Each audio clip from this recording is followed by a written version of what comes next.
నమస్తే, welcome to our voice. నేను journalist నవత.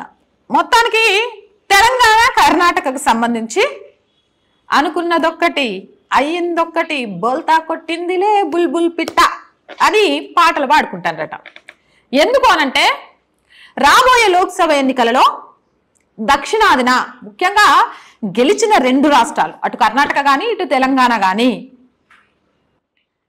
ఈ రెండు రాష్ట్రాల్లో కాంగ్రెస్ పార్టీ అధినాయకులు అటు రేవంత్ గాని ఇటు డికే శివకుమార్ గాని ఇక సోనియా కుటుంబం, గాంధీ కుటుంబంలో వాళ్ళని తీసుకొచ్చి ఆయా లోక్సభ సెగ్మెంట్లలో నిలబెట్టి అత్యధిక భారీ మెజారిటీతో గెలిపించి, చూసిండ్రా మేమెంత గొప్ప ముఖ్యమంత్రులమో, మేము దలుచుకుంటే ఏదైనా చేస్తాం, ఇంత మెజారిటీతో ఎప్పుడైనా సోనియా కుటుంబంలో ఎవరైనా గెలిచిండ్రా అని చరిత్ర లిఖించినట్టు చూపించుకొని తాము అమలు చేస్తామన్న పథకాలకు సంబంధించి కానీ, తాము మాట్లాడుతున్న మాటలకు కానీ, అధిష్టానం దగ్గర వీళ్ళ మార్కులు కొట్టేయడం కానీ ప్రయత్నం చేయడానికి మల్ల గుల్లాలు పడ్డారట. ఇటు రేవంత్ గాని అటు డికే శివకుమార్ గాని. ఇక సూపర్ 6 అమలు కర్ణాటకలో ఎలా ఉందో తెలుసు. 2 నెలలు అయిపోయింది, మళ్ళీ వచ్చే నెల 7వ తారీఖు వచ్చిందంటే 100 రోజులు కూడా అయిపోయింది. మరి ఏం జరుగుద్ది అనేది చూడాలి. ఇప్పటి వరకు అయితే 10% కూడా అమలు కాలే. ఆ 10% లో అతి ముఖ్యంగా చెప్పుకోవాల్సింది ఫ్రీ బస్సు. ఆ ఫ్రీ బస్సు వల్ల మొదటి రోజు నుంచి ఈ రోజు వరకు చూసుకుంటే కాంగ్రెస్ గ్రాఫ్ పెరిగిందా తగ్గిందా అంటే పడిపోయిందని చెప్పాలి. ప్రజా వ్యతిరేకత అనేది మొదలైంది.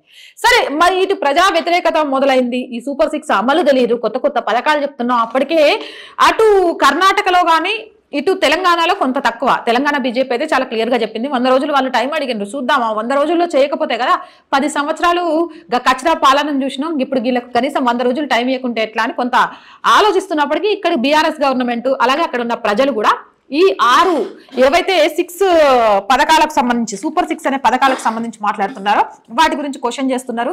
కర్ణాటకలో అయితే కరెంటు పోతుందట, తెలంగాణలో కూడా నేను మొన్న పాలమూరు వెళ్ళినప్పుడు, మహబూబ్ నగర్ వెళ్ళినప్పుడు అక్కడ జనాలు కూడా చెప్తారు చెట్ల కింద కూర్చొనే పరిస్థితి వచ్చింది, కరెంటు పోయింది. ఇట్లా వ్యతిరేకత మొదలవుతుంది. ఈ నేపథ్యంలో ఇటు డికే శివకుమార్ గాని అటు రేవంత్ గాని ఢిల్లీ పెద్దలతో మస్తు సంప్రదింపులు చేసిండట. సోనియా కర్ణాటకలో పోటీ చేస్తే ప్రియాంక వాద్రే తెలంగాణలో పోటీ చేయాలి, ప్రియాంక కర్ణాటకలో పోటీ చేస్తే సోనియా తెలంగాణలో పోటీ చేయాలి.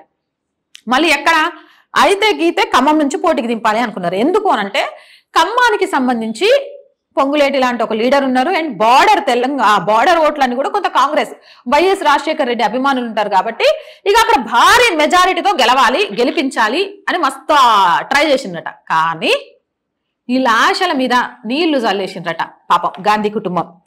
సోనియా తెలంగాణలో కాదు, ఏడ పోటీ చేయను, నేను రాజ్యసభకు వెళ్ళిపోతా డైరెక్ట్, నా ఆరోగ్యం బాగాలేదు, నా ఆరోగ్యం దృష్ట్యా డాక్టర్లు చెప్పిన దాని దృష్ట్యా ఇప్పుడు నేను ఎన్నికల్లో పోటీ చేసి గెలుస్తానా ఓడుతానా, మెజారిటీ తక్కువతో గెలిస్తే ఉన్న కాంగ్రెస్ గాంధీ కుటుంబం యొక్క ఇజ్జత్ పోతుంది, భారీ మెజారిటీ గెలవాలంటే అంత స్ట్రెస్ ఇప్పుడు నేను తీసుకునే పరిస్థితి లేను, ఇండి కూటమి కూడా చెల్లా చెదురైపోయింది, అనుకున్నది ఒకటైంది, అసలు నా కొడుకును ప్రధానిగా నేను చూసే యోగ్యం ఉందా లేదా అనే బాధతోటి పాపం ఆరోగ్యం కొంత అస్తావ్యస్తంగా ఉంది కాబట్టి డైరెక్ట్ రాజ్యసభకు వెళ్తా అని చెప్పిందట. ఇక ప్రియాంక వాద్రే కూడా రాయబరి నుంచి మాత్రమే నేను బరిలోకి దిగుతా, నేను ఇప్పుడు కొత్త ప్లేస్ లో అడుగు పెట్టి నన్ను నేను ప్రూవ్ చేసుకోవాలనుకోవట్లేదు, నేను పోటీ చేయను అని చెప్పినట్టు. ఇక కేరళ నుంచి రాహుల్ పోటీ చేస్తున్న విషయం మనందరికీ తెలిసిందే. వీళ్ళ ఉద్దేశం కూడా అదే ఉండే, కేరళ నుంచి రాహుల్, కర్ణాటక నుంచి సోనియా గాని ప్రియాంక గాని, లేదా ఖమ్మం నుంచి సోనియా గాని ప్రియాంక గాని పోటీ చేయించి గెలిస్తే దక్షిణాదిన కాంగ్రెస్ తప్ప బీజేపీ లేదు, దక్షిణాదిన ఫస్ట్ సాధిస్తాం, అట్లా ఉత్తర దక్షిణ భారతదేశాలుగా విడగొట్టడంలో కీలక పాత్ర పోషిద్దాం అనుకున్నారు. పాపం ఆశ అరియాసలైంది. ఎందుకంటే ఉత్తర దక్షిణాన్ని రాగానే కర్ణాటకలో నేత మాట్లాడగానే భారతీయులంతా వ్యతిరేకత మొదలుపెట్టిండ్రు కాంగ్రెస్ పార్టీ మీద. అది ఇండి కూటమి నుంచి కొన్ని పార్టీలు దూరం అవ్వడానికి కారణం అవడమే కాదు, ఇంకొంత వ్యతిరేకతను కాంగ్రెస్ కి, అంటే 40 సీట్లు ఉండేవి, 40 సీట్ల కంటే కూడా గ్రాఫ్ పడిపోవడానికి కూడా కారణమైంది. అంటే విభజించు పాలించు అనేది అప్పుడెప్పుడో ప్రజల్లో చైతన్యం లేకుండా, సోషల్ మీడియా లేకుండా ఏదో 2-3 మీడియా ఛానళ్ళను పెట్టుకుని వాటిని కొనేసి వీళ్ళు చెప్పిన నిజాలు అనుకునేలాగా చేస్తే సాధ్యమయ్యేదేమో. కానీ ఇప్పుడు సోషల్ మీడియా పెరిగిపోయింది, వాస్తవాలు ఏంటి అని చెప్పడానికి చాలా మంది ముందుకు వస్తున్నారు. ఈ టైంలో విభజించు పాలించు అంటే మిమ్మల్ని ఇంటికి పరిమితం చేస్తా అంటారు. కాబట్టి విభజించు పాలించు అనే సూత్రాన్ని అమలు చేయలేక దక్షిణాదిన కాంగ్రెస్ బలంగా ఉంది అని నిరూపించుకోవడానికి ప్రయత్నం చేస్తే పోటీలో నిలబడి అప్రతిష్ట మూట కట్టుకోలేము, మాకు కాన్ఫిడెంట్ లేదయ్యా, మీ కాన్ఫిడెంట్ కోసం మా రాజకీయ భవిష్యత్తుని ఒక ప్రయోగం చేయలేము అని చేతులెత్తేసిందట. పాపం ఏం చేయాలో అర్థం కాక Revanth sir, DK Shivakumar sir నిమ్మకు నీరెత్తినట్టు కొంచెం నిరుత్సాహం అయిపోయిందట.